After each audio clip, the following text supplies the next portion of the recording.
네, 안녕하세요. 웨이버 원더블루님 간단한 자기소개 부탁드립니다. 안녕하세요. 95년생 만 28살 웨이브 온더 블루라고 합니다. 티스토리와 브런치 스토리에서 제 일상 위주의 블로그를 운영하고 있고요. 데이터 분석가를 준비했다가 현재는 응용 프로그래머 관련 교육과정을 수강 중입니다. 취업은 어떤 과정으로 준비하셨을까요? 일단은 제 배경부터 소개해드리면 좋을 것 같은데, 저는 21년도까지 음악을 만들고 이런 쪽을 했었는데요. 하다 보니까 이제 미래에 대한 불확실함과 경제적 불안정함 때문에 다른 직업을 택하게 되었습니다. 그래서 이제 취업도 함께 준비하게 되었고, 개발에 제가 관심이 있어가지고 처음에는 개발자를 하려고 생각을 했다가 친구의 추천으로 AI 관련 교육 과정을 듣게 되었고, 해당 과정을 들으면서 데이터 분석가라는 포지션을 알게 되어 작년까지 그쪽으로 이제 준비를 했었습니다. 확실히 비전공자셨기 때문에 이력서랑 포트폴리오 준비가 어려우셨을 것 같은데, 이력서하고 포트폴리오 준비는 어떻게 하셨을까요? 네, 우선 저는 음악을 했기 때문에 경력도 애매하고 제가 대학교 졸업하고 한 몇 년 동안 아무 기록도 없는 상태로 보이더라고요. 그 경력 자체가. 저는 이제 아예 다른 직업을 했었으니까. 네. 그리고 거기다 이제 저는 전문대학교를 나왔기 때문에 예술대학교를 나와서 그래서 준비가 정말로 어려웠고 이력서나 그런 전반적인 서류 작성이 있어서 그리고 막상 이제 쓸 때가 돼서 보니까 뭐 진짜로 진짜 적을 게 저는 아무것도 없더라고요. 뭐 어학이나 뭐 시험 같은 거 이제 쳤던 그런 자격증 같은 것도 아무것도 없는 상태였고 그래서 저는 자소서를 굉장히 열심히 썼고요. 그리고 이제 데이터 분석가 쪽은 포트폴리오를 그래도 좀 보는 편이기 때문에 그래서 저 혼자 이제 몇 달 동안 가락시장에 있는 그 농수산물 경매하는 데가 있는데 그 데이터를 3천만 개 정도를 가지고 그걸 가공하고 또 인사이트를 창출하고 PPT로 정리하는 프로젝트를 메인으로 잡고 그 외에도 아까 전에 말씀드렸던 교육 과정에서 진행하면서 만들었던 프로젝트들로 포트폴리오를 구성을 해서 취업을 준비를 했었습니다. 진행하신 프로젝트들에 대해서 조금 더 여쭤보고 싶은데, 농수산물 프로젝트는 어떤 내용이 담겨 있을까요? 우선은 농수산물 경매 데이터 같은 경우에는 그냥 말 그대로 해당 작물이 이 날짜에 얼마 가격대에 몇 킬로가 거래되었다. 이런 기록만 있는 건데 이제 정말로 데이터가 방대해가지고 한 2019년, 18년, 19년도부터 해서 22년, 3년까지 이제 제가 데이터를 추합을 해서 진행을 했었고 그 데이터를 통해서 제가 하려고 했던 게 이제 이 데이터의 뭐 키로당 가격을 기준으로 해서 그러면 농수산물들이 가격이 뭐 평균적으로 어떻게 오르고 있는지 내려가고 있는지 또 특정 작물이 어떤 시기에 오르고 어떤 시기에 내려가는지 그런 패턴들을 분석을 하고 그걸로 데이터를 분석하는 프로젝트를 했었습니다. 그 외에 다른 프로젝트에 대해서도 설명해 주실 수 있을까요? 그 외에도 이제 차이라고 간편 결제 서비스 이름인데 그 교육 과정에서 그 결제 데이터에 대한 그런 이 어떤 사람이 몇 시에 어떤 항목으로 뭘 결제했다 뭐 이런 기록들을 제공을 해줘가지고 그거를 이제 분석하는 프로젝트도 진행을 했었습니다. 그 프로젝트 때는 혼자 한 건 아니고 팀원들하고 같이 했었는데 생각보다 이게 저희가 이제 외부인이다 보니까 데이터를 많이 공개를 안 해주셔가지고 생각보다 굉장히 이렇게 막 명확하게 어떤 결과가 나타나고 그러진 않아서 개인적으로 좀 아쉽긴 했는데 네, 그래도 그런 프로젝트도 진행을 해서 뭐 포트폴리오를 이제 정리를 했었습니다.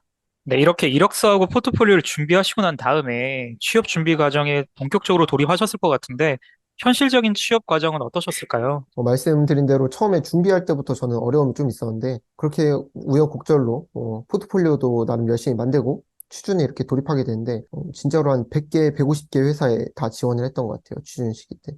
그래서 처음에는 그냥 데이터 분석가라는 포지션이 있는 회사면은 그냥 신입이면 무조건 그냥 다 넣었는데 심한 경우에는 이력서를 읽었다고 그 알림이 보통 뜨거든요, 요즘에는. 근데 그렇게 읽었다고 알림 온 지 1분 만에 탈락했다고 하는 회사도 꽤 있었습니다.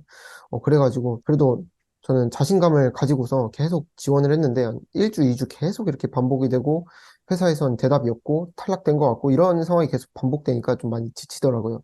두세 군데 정도는 면접까지 가긴 했는데, 전부 실패하기도 했고, 뭔가 좀 본질적인 문제가 있다고 느꼈습니다. 그래가지고 제가 좀 고민을 해봤는데, 결국 답은 학력이었어요. 특히 이제 데이터 쪽은 학력을 굉장히 많이 보는 분야여가지고, 대졸도 아니고 석사, 박사는 돼야 좀 경쟁할 만하더라고요. 근데 저는 대졸도 아니고 전문 대졸이어가지고 그런 걸 이제 좀 깨닫게 되었고 어떻게 보면은 너무 당연한 건데 제가 취업을 향한 간절함 때문인지 약간 눈이 멀었던 것 같다고 생각합니다. 그렇게 해서 현실을 자각을 하게 되었고 이후에는 그래도 좀 더 그냥 내가 데이터 분석가를 해야지 보다는 좀 광범위하게 생각을 했습니다. 뭐 데이터 분석가로 당장에 이렇게 취업은 못 하더라도 뭔가 데이터를 만질 수 있는 그런 직장에 가서 그런 역량을 좀 쌓으면서 학력이나 뭐 다른 스펙을 좀 더 올리고서 이제 이후에 지원을 해보자 싶어서 일반 사무직도 좀 지원을 했었습니다. 일반 사무직이라고 하면은 어떤 직무 말씀하시는 걸까요? 그냥 일반 사무직이 뭐 알아보니까 생각보다 진짜로 그런 일단은 데이터 분석가에 비해서 잡 디스크립션이 굉장히 빈약하기도 했고 뭐 제가 실제로 지원하고 뭐 후수를 하겠지만 이제 붙었던 데는 영업 관리 이제 관리팀 그쪽으로 이제 지원을 했었는데 그나마 약간 영업 관리하면 이제 관리한다고 하면 이제 뭔가 데이터가 있겠거니 해서 이제 지원을 좀 하고 했었습니다. 그 외에도 좀 몇 군데 그냥 사무직 뭐 그렇게 잡 디스크립션이 확실하지 않은 뭔가 그래도 뭔가 데이터를 다룰 것 같은 곳들은 웬만하면 다 지원했었는데 워낙 많이 해서 막 딱 일반 사무직 하면은 하는 그런 거는 잘 모르겠네요. 그래도 뭐 관련해서 최대한 그냥 데이터와 관련이 있어 보인다 하면 다 지원을 했던 것 같습니다. 영업관리 직무가 데이터하고 어떤 관련이 있을까요?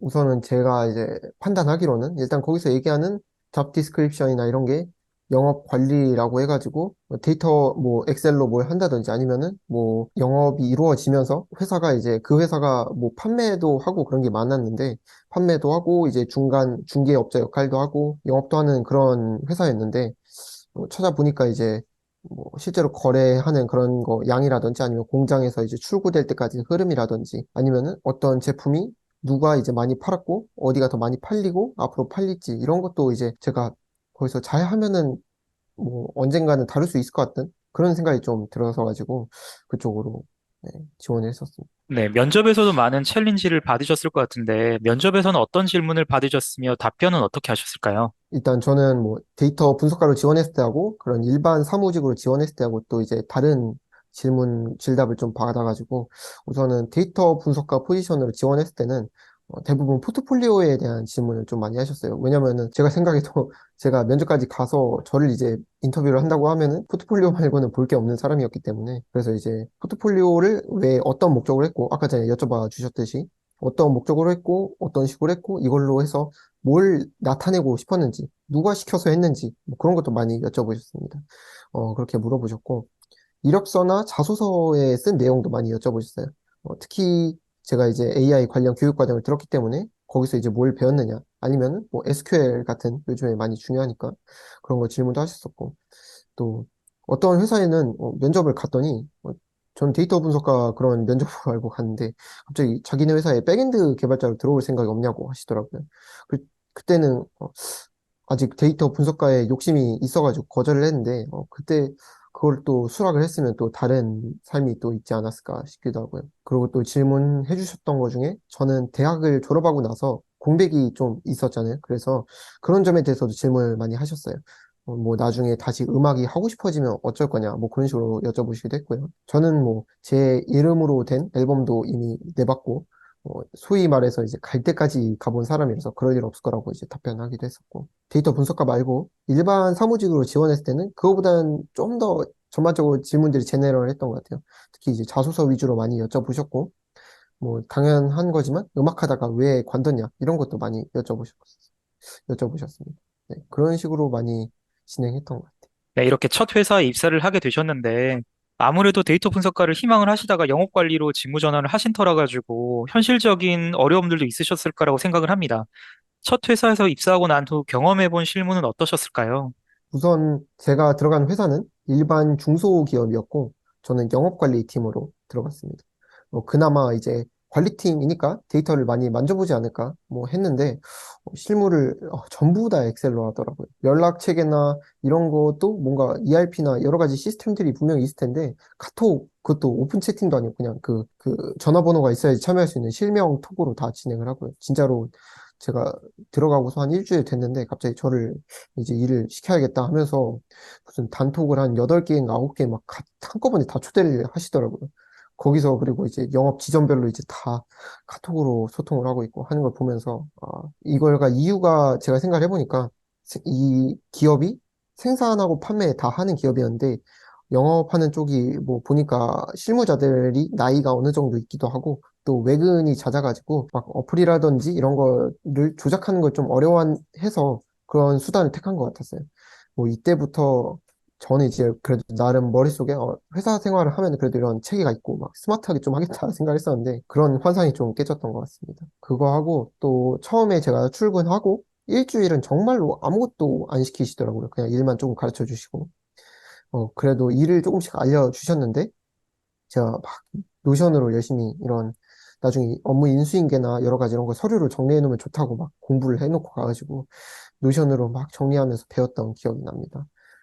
그리고 말씀드린 대로 이제 엑셀을 많이 다뤘다고 했는데 엑셀을 다루는 거라서 저는 나는 이런 어려운 걸로도 공부했으니까 충분히 하겠지라고 해서 좀 쉬울 줄 알았는데 진짜 실제 데이터로 막 다 이런 테이블이랑 이런 거 다 엮여져 있고 하는 거를 직접 만져보니까 제가 한 군데 잘못 만져도 다 엉키고 하는 걸 해보니까 에러가 많이 나가지고 좀 고생을 했던 기억이 나고요. 저는 되게 실수하는 걸 싫어하는 성격인데 어느 날은 이제 그거를 한번 잘못해가지고 실수한 채로 이제 퇴근을 해가지고 혼자서 이제 보냈던 기억도 좀 납니다. 이건 그리고 진짜 특이한데 제가 좀 특이한 타이밍에 들어간 것 같아요. 회사를 잠깐 제가 이제 얘기를 하겠지만 제 제목에 써 있을 수도 있겠지만 저 이제 퇴사를 2주 만에 했는데 그 잠깐 일했던 2주 동안 외근을 3번이나 나갔습니다. 그러니까 한 10일 일하는 동안 3일은 밖에 나가 있었어요.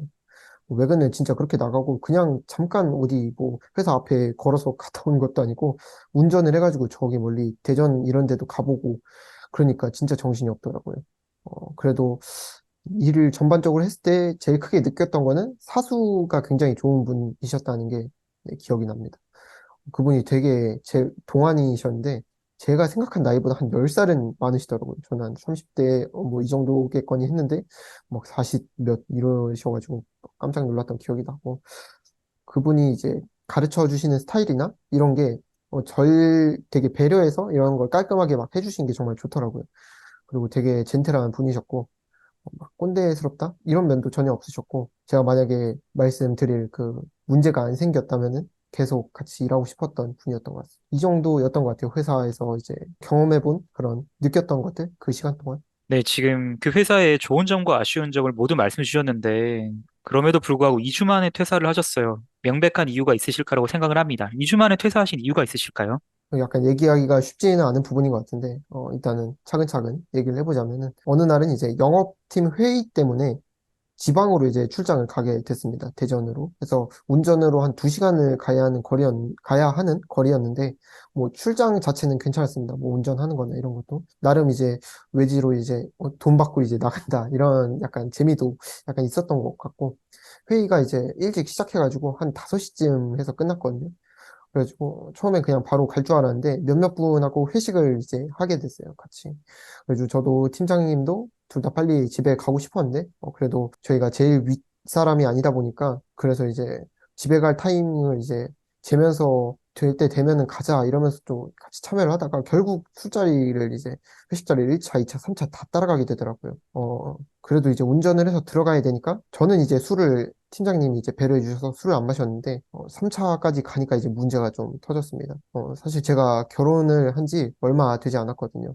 그 자리에 있던 사람들도 그걸 다 알고 있었고. 근데 굳이 저를 끌고 그 도우미 분들이 오는 노래방에 끌고 가더라고요, 저를. 그리고 그것도 그냥 간 게 아니라 자꾸 제 옆에 막 여성분들을 앉히려고 하고 이때 정말로 세상이 무너지는 기분이었습니다. 어떻게 도망치듯 나와가지고 새벽에 한 12시, 1시 돼서 집에 들어가니까 집에서 아내가 이제 저를 기다리고 있는 걸 보니까 더 힘들더라고요. 결국 이제 이런 일이 있었다 얘기를 하니까 그 후부터 이제 제가 출근하고 퇴근할 때마다 그냥 아내가 계속 우는 거예요. 그래가지고 정말 많은 생각이 들었습니다. 그래서 관두게 됐어요. 저와 가족이 행복하려고 이런 일을 하려고 하는 거지 가족이 제가 출퇴근할 때마다 우는 거를 보면서 일하고 싶진 않더라고요. 그리고 제가 결혼을 했던 걸 알고 오히려 그런데 막 데려가고 뭔가 기선제압을 하려는 건지 뭔지 하여튼 그런 문화를 가지고 있는 것도 그렇고 저에 대한 존중도 전혀 없다고 좀 느껴졌고요. 그래서 이제 퇴사를 하게 되었습니다. 어렵게 들어간 회사인 만큼 굉장히 퇴사도 어려우신 결정이셨을 것 같은데, 퇴사를 하고 나신 다음에는 시간은 어떻게 보내셨을까요? 처음에는 이제 이런 일 겪고 나서 제가 인지하지도 못했는데 스스로 잘 무슨 상황인지 파악이 안 되는데 계속 기분이 저도 안 좋아지고 아내도 이제 같이 그런 걸 느끼고 해서 이게 지금 이 기분이 뭘까 하고 찾아보니까 이게 어떻게 보면 성추행을 당한 거더라고요. 그래가지고 처음 며칠은 정말로 힘들었습니다. 처음에 퇴사하고 난 직후에. 제가 그래도 몇 달 혹은 뭐 교육 과정 듣는 그때부터 한참 이제 노력을 한 건데, 노력의 결과가 이렇다니라는 생각이 좀 들었고, 그만큼 제가 내가 이 정도로 이제 사람들한테 존중을 못 받을 정도의 그런 위치에 있는 사람인가 하는 마음에 좀 많이 괴로웠던 것 같습니다. 처음에 제가 취업을 했을 때, 제 아내하고 양가 부모님들도 굉장히 좋아하셨는데, 그걸 이제 또 말씀을 또 드려야 되니까 그거에 대해서 죄송한 마음도 많이 들었고요. 근데 또 저는 가장으로서의 책임이 있고, 마음이 그래도 이렇게 무너져 있을 그 여유조차 없더라고요. 당장 새로운 또 직업이 찾아야 되고. 그래서 이렇게 마음의 상처가 이제 회복되진 않은 채로 약간 자존감도 많이 떨어져 있었는데 그 상태로 또 다시 또 새로운 직업을 찾게 되었습니다. 제가 나이가 뭐 많진 않지만 그렇다고 그렇게 적지도 않은데 책임질 가족까지 있는데 새로운 일을 찾으려니까 진짜 막막하고 고역이더라고요. 게다가 이제 이전에 이렇게 제가 스스로 이렇게 해서 이렇게 해야지 했던 그런 선택들이 실패했다는 것도 제가 선택하는데 굉장히 많은 부담을 줬던 것 같습니다. 그래도 제가 아까 말씀드렸듯이 제가 원래 관심이 있었던 백엔드 쪽 개발하는 개발자를 생각을 하고 부트캠프라고 이제 개발자들 이렇게 집중적으로 훈련을 해서 이제 개발자로 거듭나는 그런 걸 좀 알아보고 있는데 장인어른께 이제 상담을 했더니 IT 계열에 계셔가지고 장인어른도 기업용 소프트웨어 ERP 쪽 개발 업무를 추천을 해주시더라고요. 그래가지고 처음에는 아예 모르는 분야니까 이게 괜찮나? 이게 아무도 주변 사람들 이거에 대해서 모르는 것 같은데 이걸 내가 해도 되나 하고 좀 망설여졌는데 조사를 좀 해보니까 점점 이제 확신이 좀 들더라고요. 저랑 잘 맞을 것 같다는 생각도 들었고 그때 또 때마침 6월 말부터 6개월 동안 국비 지원으로 진행되는 교육도 있다고 해가지고 제가 회사를 관뒀을 때가 한 3월쯤이었거든요. 그러니까 한 3개월 정도 시간이 있던 거죠. 그래가지고 그 교육을 듣는 거를 목표로 잡고 공부를 다시 시작을 했습니다. 우선은 제가 그 교육 과정을 들으려면은 서류랑 면접 2번까지 심사 과정이 총 3개나 있어가지고 그 과정을 듣기 위한 그 면접에 대비한 공부를 해야 됐어요. 그래가지고 기본적으로 SQL 하고 자바스크립트 그리고 면접 준비를 함께 했고요. 또 이쪽 분야가 하려면 회계 지식 같은 것도 좀 필요하더라고요. 그래가지고 회계 공부도 할 겸 해서 전산 회계라는 자격증인데 제일 낮은 걸로 그걸로 이제 2급 자격증도 함께 공부를 하면서 또 SQL 같은 경우에는 공부할 거면 이제 SQLD라는 자격증이 또 있어서 그것도 함께 공부를 했고요. 그리고 이제 저번에 취업 준비를 할 때 좀 이력서가 비어 있었다고 말씀드렸잖아요. 그걸로 이제 좀 고생했던 기억이 나가지고 제가 다음에 취업 준비할 때쯤이면 뭔가 이런 식으로 하면은 절대로 경쟁할 수 없겠다. 이 이력서를 좀 채울 만한 뭔가를 해야겠다라는 생각이 있어가지고 토익 공부도 좀 하면 좋을 것 같아서 함께 하고 거기다가 더해서 이제 지금 들으려고 했던 게 국비 지원 과정이다 보니까 과정이 시작되면 뭐 돈을 벌 틈이 없더라고요. 9시부터 6시까지 수업을 듣는 거라. 그래서 거기에 대비해서 아르바이트도 같이 준비를 했었습니다. 이 방금 말씀드린 모든 것들을 이제 3개월 동안 이제 다 한꺼번에 준비를 해야 됐었어요. 그래가지고 제가 이렇게 말씀드리기만 해도 벅찬데 결과적으로 말씀드리면은 어떻게 해내긴 했습니다. 이 모든 걸 다 했어요. 쉽진 않았습니다. 매일 아침 7시 반에 일어나가지고 9시부터 5시까지 이제 공장에 가서 아르바이트를 하고 아르바이트 가는 버스 안에서나 쉬는 시간이나 집에 돌아오면서 이제 토익 단어들을 공부를 했습니다. 외우는 것부터 뭐 그런 것도 공부를 했고요. 그러고 이제 집에 돌아오면 한 6시 이런데 그때 이제 SQL이랑 자바스크립트랑 회계 자격증이랑 이제 면접 준비까지 해서 그 과정 준비 겸 자격증 공부를 쭉 했습니다. 준비하는 동안 중간에 코로나도 걸리고 제가 자존감도 굉장히 떨어져 있을 시기라서 그걸 함께 회복하느라고 정말 쉽지 않은 시간이었던 것 같습니다. 일단은 결말을 말씀드리면은 뭐 SQLD하고 전산회계 시험 준비했던 거 둘 다 이제 합격을 했고 심지어 전산회계는 그 100점 맞았습니다. 만점으로 받았었고 교육과정 같은 경우에는 이제 경쟁률이 나중에 들어보니까 한 4대 1, 5대 1 거의 이 정도였다 하더라고요. 진짜로 면접이나 이런 절차가 3번이나 있으니까 발표 날마다 진짜 숨 막혀가면서 준비를 했는데 어떻게 끝까지 다 합격을 해서 합격을 했습니다. 지금은 이제 과정이 지금 인터뷰하는 기준으로는 과정이 이제 시작이 돼서 한 2주 됐거든요. 그래서 지금은 매일 9시부터 6시까지 교육을 계속 듣고 있는 상태이고, 또 이제 과정이 끝날 때쯤에는 취업을 해야 되기 때문에 취업 준비에 대비해서 이제 토익도 좀 더 본격적으로 공부를 하고 있습니다. 이 정도입니다. 네, 지금 보시면 음악 쪽으로 일을 하시다가 그 다음에는 데이터 분석 쪽으로 희망하셨다가 영업 관리를 거치셔가지고 지금 백엔드 개발 쪽을 거치셔서 다음 커리어를 목표로 하시는 것 같은데 다음 커리어 플랜은 어떻게 되실까요? 말씀드렸던 응용 프로그래머 쪽으로 이제 생각을 하고 있고요. 응용 프로그래머로 하면은 되게 무슨 직업이지 않을 할 수가 있는데 뭐 그냥 프로그래밍을 하는 거고요. 그냥 파이썬이나 자바나 이런 오픈소스 말고 특정 프로그램이 있어서 그 프로그램을 위주로 다뤄서 이제 프로그래밍을 하는 프로그래머고 그래서 교육을 따로 들어야 되는 거라 교육을 듣고 있는 상태고요. 우선은 지금 이 교육을 들은 뒤에는 당연하게도 이 교육을 들어서 취업할 수 있는 특정 분야가 있기 때문에 그쪽으로 취업을 하는 게 첫 번째 목표입니다. 그 다음 커리어는 사실은 이쪽 분야 같은 경우에 제가 어떤 회사로 가서 어떤 역할을 맡을지에 따라 좀 많이 달라지거든요. 그래서 그걸 봐야지 알겠지만 일단은 재무, 그 회계 쪽으로 이제 컨설턴트 쪽으로 목표로 이제 커리어를 계획을 하는 중입니다. 그리고 개인적으로는 지금 이제 제가 초대졸이니까 좀 레벨업을 해가지고 대졸자 뭐 더 나아가서 뭐 석사나 박사나 뭐 이런 것도 나중에 준비할 수 있으면 더 좋을 것 같고요. 그리고 또 회계나 IT 관련 자격증이 그래도 딸 수 있는 게 아직 더 있어서 그런 것도 좀 차차 따면서 준비를 해볼 것 같습니다. 그렇게 커리어를 현재 계획하고 있는 상태입니다.